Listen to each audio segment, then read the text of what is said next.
Hi guys, as you all know, we had a 12:30 meeting for mental health awareness. Unfortunately, some people couldn't get on because of the passcode. Some people forgot, never tried to log in. I apologize. I don't know what happened with the Zoom call, but the password that I put on the flyer was what was expected to be the password. But that was my first, Zoom call meeting, so maybe something went wrong. I don't know. But what I do know is I'm not going to allow it to stop me from getting the message through. So I want us to talk about mental health. Mental health is basically a person's condition psychologically and emotionally. Basically, it's how determining how we act and how we think and how we relate to others and how we handle stress and just in general.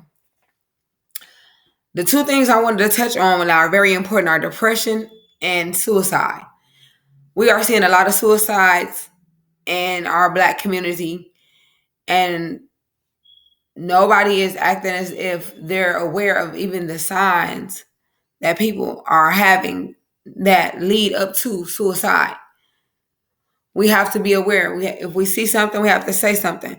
We have to talk to them, see if they're okay. Hey, how you doing, sis? Hey, how you doing, bro? That costs you $0.00. And then if you see they're a little bit off, you know what I'm saying, try to help them out if you can, or lead them to the professional help. But anyway, so the signs of depression: too much sleep, not enough sleep, loss of appetite, excessive crying, hopelessness, loss of interest in things that they used to like or whatever, social isolation. I mean, it's okay to be by yourself sometimes, but if you find yourself by yourself too much and you're too sad, then you're falling into depression. Lack of concentration. You was doing something, you can't remember what you're doing. You can't concentrate or focus on work, or you can't concentrate or focus on activities with the kids. That's signs of depression. If you go to school, you can't focus on school. That's a sign of depression too. Anxiety, being anxious, you know what I'm saying, all over the place. Worrying, consistently thoughts running through your head about the same things over and over and over again. And the main last thing, sign of depression, is thoughts of suicide, thoughts of killing oneself. Okay, so the signs of suicide. The signs of suicide are talking about wanting to die, overly guilty about something or shame, feeling hopeless, feeling trapped. There's no way out. There's nothing else that I can do. The world is better off without me. Let me just kill myself. Unbearable emotionals, like your emotional sense is off. Like you can't bear anything. Physical pain might have you like over the top where you feel like, oh, well, I'm just better off dead. I don't want to suffer anymore. Mentally, you could be going through some trauma, PTSD, things from childhood, adulthood. You might have been abused. You might be in a bad relationship right now. You might have lost the relationship, as I said, or a loved one, and you're not grieving healthy. It's turning into depression. It's turning into things of that nature that cause people to have suicidal thoughts and depression. So I wanted to talk today about some of the behavioral changes that you might see in a person as well, just so that we're kind of aware, we know what they might say. I just went over that. Withdrawing, like I said, like isolation, giving away important things. People that try to commit suicide, they also give away important items, like things that you know that they love, money. Some people might even give their kids up. I mean, just things that you know that are important to them, like their house, their belongings. Like, why are they giving these things away? Because they're trying to say goodbye in so many words.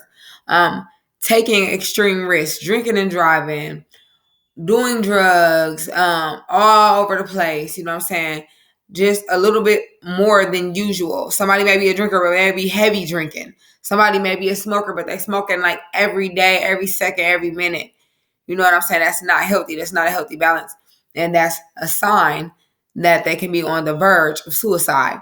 Um, not taking care of their kids properly or not taking care of themselves properly. You know, as parents, we are the head of the household. We make sure everything falls together. If we're not together mentally, then we can't have those kids together, because then we'll start missing things, missing basketball practices.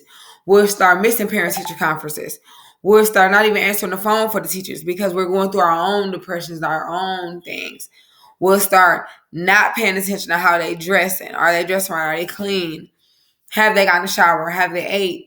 You know, hygiene is important, and also feeding the children. So if we're not doing that, if we're not even feeding ourselves, we're not healthy. We're not able to take care of the little people that follow behind us. So that is also a sign. Of course, saying goodbye. If somebody says goodbye, I love you, I'll always love you, you mean the world to me, woo. Things like they'll never see you again or they'll never see you anymore, that is a most definitely sure side of suicidal thoughts and suicide. If someone you know has suicidal thoughts or has these behaviors or tendencies, you know, talk to them, touch on it a little bit, try to see if you can help them, you know, be a support system, be a listening ear. Sometimes people just need to vent and then they'll be okay. Or maybe, you know what I'm saying, they're grieving and it's a process, because we have to take it day by day. We think we can take things full on. You can't take things full on. Your mental capacity can't handle everything just jam-packed at once, and that's when you find yourself overwhelmed. So we need to talk about things and express oneself in order to have healthy relationships, in order to have a healthy self and a healthy mind. And we also have to change the way we think. Sometimes it's not what happens to us, it's how we react to it. I don't know. Some of you know my story, some of you don't. I was diagnosed with lupus, fibromyalgia, Raynaud's PE, just a couple of things, just to name, anxiety and depression. But I was in a depression so bad, you know what I'm saying? I isolated myself and everything. Suicidal thoughts came before I even attempted suicide before, but God said not so. I had to give that burden to the Lord because I knew it was too heavy for me to carry. And at first, I didn't care for nothing. I was hopeless. But then I thought about it. And I rearranged my thoughts and I thought, if I don't get myself together, what will happen with my kids? Sometimes we have to remember, what are you fighting for? Are you fighting for your mom and dad? Are you fighting for your siblings? Are you fighting for your kids? Are you fighting for yourself? What are you fighting for? Why are you on this journey called life? What gets you pumped up? What gets you up? What motivates you to get out that bed every day? That's what you have to remember. What you're fighting for. You have to. Because if you don't, you'll just walk through life feeling like there's nothing that you have to fight for. There's nothing that you have to do. What is your purpose? That's when you pray. You pray to God. You meditate and ask God, what is my purpose? Why am I here? You know what I'm saying? A lot of people are not religious, but if you do that, you're surely find something and you'll surely hear from the Lord. And you have to feed yourself positive attributes every day. No one's going to feed your spirit like you. Look yourself in the mirror. Hey, beautiful. Hey, handsome. I know I look good. You know what I'm saying? Feed yourself. I will be that writer. I am that poet. I am a motivational speaker. I will graduate high school. I will graduate college. I will be a doctor. I will be a lawyer. I'm what God says I am. I'm not what they say I am. See, we have too many people in our ear too. That ain't nothing but the enemy. Anything negative or toxicity that is telling you that you can't achieve a goal or that you can't do something, that's of the enemy. And that can lead to suicidal thoughts. We need positive reinforcements.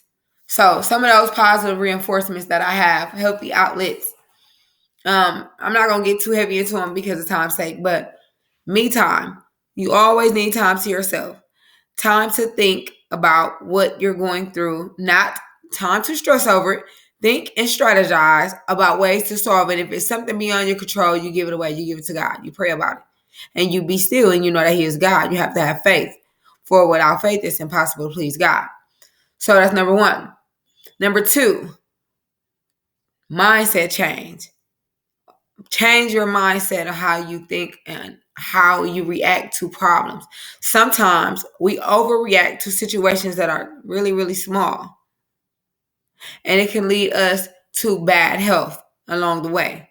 So let's make sure that we're not overreacting to certain situations and rethink it in a different way, and don't let it consume you. Don't let the problem consume you. You solve the problem, or let God handle it. Rest. Sometimes we just need some rest. We be up all day, running around all night. We just need a little rest. And after a little rest, we can properly think and function, because your body needs 8 hours of sleep. If it's not getting 8 hours of sleep, then it's harder to function and concentrate and think clearly. Meditation. Meditation works. Meditation has been proven to work.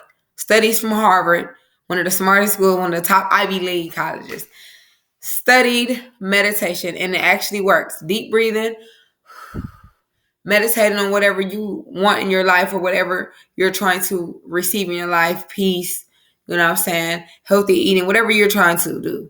It's different types of meditation. You can even Bible meditate, scriptures. It's different type. A support system, somebody that you can talk to, that you can relate to, that you know has your back. Everybody doesn't have a support system, but sometimes you need that support system in order just to talk to another sister or brother, or talk to a loved one, or talk to someone that's fighting the same struggle as you fight or have fought and overcame. You talk to people like that. Me, I'm an advocate. I can talk to you whenever you want. Text me, call me, whatever. If you can't get in touch with me right away, message me and I will get back to you. A stress journal. Stress journals are important because you can write your thoughts down. Anything that you can't say to anyone else, you can write it down. And you don't have to show anyone, because it's your journal. It's a stress journal. Men and women can have a stress journal. All right. Exercise. Breathing in and out. Exercising. Putting that stress into that exercise, it makes you feel better. You feel like you're burning off that stress. You're burning off those calories. You're feeling good. You're getting healthy at the same time. Making things, crafting, whatever you like to do, drawing, a hobby, something that you like to do. Still a couple minutes, still a couple days, still a couple weeks, whatever you can spend, still get that time in. Therapy. Going to see a counselor or a therapist is also an option. I know Black people feel as if that's only for white people, but that is a lie. Counseling and therapy helps a lot. Sometimes we need that neutral person, that neutral voice that does not know us, does not know our situation, and does not know anybody involved in the situation that you may be talking about. So their opinion is not biased. It's a neutral opinion. And it's a neutral professional opinion. Also, they cannot release your information because it's confidential. So whatever you say to them is not supposed to be leaked at all. At all. Reading. I love to read. I am a reader. When I have issues going on, if I'm not reading the Bible, I'm reading a different type of book. Why? Because books put you in a story setting instead of in the place where you are, the place of pain, the place of hurt, the place of wherever you are. Now you're in a book, you're trying to figure out what's going to happen next. Where did Sydney go? Why did she go here? What was the problem with her mom? What was the problem with her dad? Or, oh my God, they're in love, tough and woo woo. Whatever is happening in the story, you get taken away from your kernel situation. And now your mind is in a book. It's amazing. Reading. And then healthy eating. We can always practice healthy eating, and that'll help relieve some of our stress too, because we'll not feel all sluggish and fatigued all the time. And for sort of like healthy eating, it would help with all of that. Sometimes what we put in our bodies can affect us on the outside of our bodies and on the inside. Inflammation. Some foods cause inflammation. For time's sake, I won't have those foods right now. Crying, venting it out. Just go ahead and cry. That's one of my options. Go ahead and cry. Let it out. Sometimes crying is okay. The strongest people cry. But after we cry, we get up and we realize that we have a job to do. There's something that needs to be done. Don't just sit in your mess. Cry, get it out. That don't make you weak, woman or man. If Jesus wept, surely we can weep. Surely. Oh, are we better than Jesus? I don't think so. He's the creator of all things. God is the creator of all things. And if he sent Jesus here, his son, his only begotten son, to die for our sins, and they're all in the Holy Trinity. If he can cry, then you can cry. I don't got no excuse. There's no excuse. Vent, cry, get it out. Whether it's by yourself in your car, driving, or whether it's anywhere. Your room, your house, whatever. Crying to a loved one, whatever. That's part of it, getting it out. Music therapy. I love music. Music can take you into another element. It can set the tone. Just like in a scary movie, when you hear that, dun, dun, you know somebody's about to die. You know somebody's about to get killed. When you hear sad music, it makes you sad. You know what I'm saying? You think about that ex-boyfriend you wanted to ride down on, or that ex-girlfriend that you couldn't stand, and you got rid of them. So music sets the tone.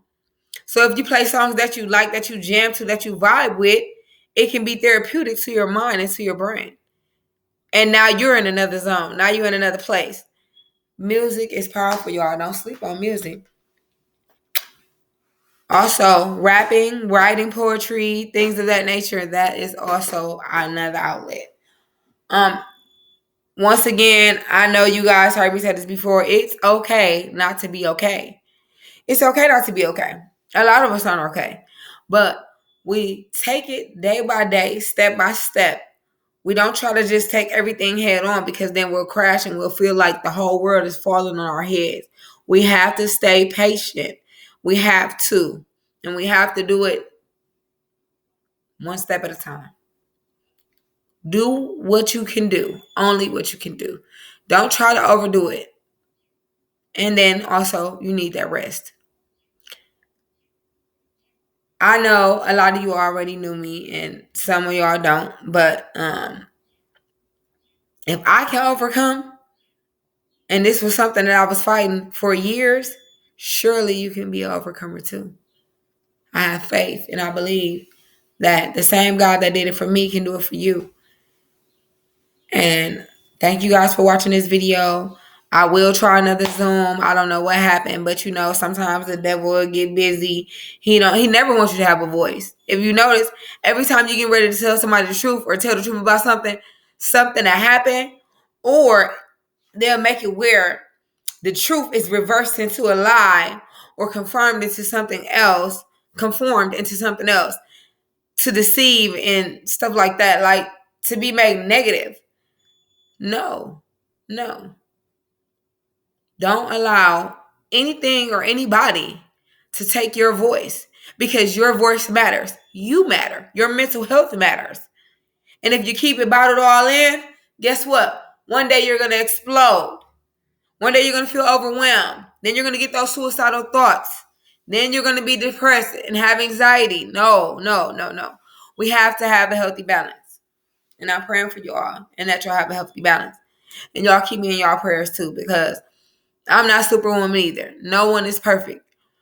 But one thing I do know for sure is that whenever the battle gets too hard, I always give it to God. Always. Because it's beyond my control. And I learned that by having chronic illnesses that I couldn't control. I couldn't handle it. All I could do was what I knew how to do. And that was take my medicine, try to eat better. Sometimes eating better doesn't even help with a chronic illness because it's already there. So, anyway, you guys be blessed. Hit me up in my DMs, hit me up in my inbox, text me, call me, whatever you need. My number is 414-484-9020. And I'm always here as an advocate, waiting to help you. And confidence if you want, in public if you want. I mean, whatever you want. I'm here for you. Don't ever think you don't have nobody. God is here for you. That's why he sent me to help people like you, to help people that are like me. What am I saying? People that are like me, that fall with the same things. Anxiety, depression, suicidal thoughts. That was me. That was me. I can't help. I've been there. Talk to you guys later.